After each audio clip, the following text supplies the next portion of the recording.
గులాబీల గుండెల్లో దడ పుట్టిందట. గులాబీలు కలవరపడుతున్నాయట.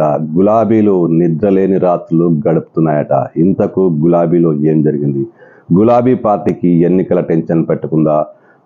అసెంబ్లీ ఎన్నికల తరహాలోనే ఎంపీ ఎన్నికల్లోనూ ఓటమి పాలవుతున్నామని గులాబీ నేతలు భయపడుతున్నారా? నో, ఇదేది కాదు. ఇప్పుడు గులాబీ పార్టీ నేతలకు అందరికీ కాకుండా కొంతమందికైనా ఈ భయం పట్టుకుంది. అసలు భయం ఏంటంటే ప్రభాకర్ రావు, ఎస్ఐబి మాజీ chief Prabhakar Rao, phone tapping కేసులో ప్రధాన నిందితుడు A1 ప్రభాకర్ రావు.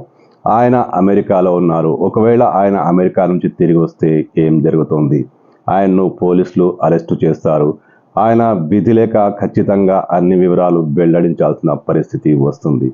అయితే ప్రభాకర్ రావు ఎవరెవరు పేర్లు బయట పెడతారు? అసలు ఏం జరగబోతోంది?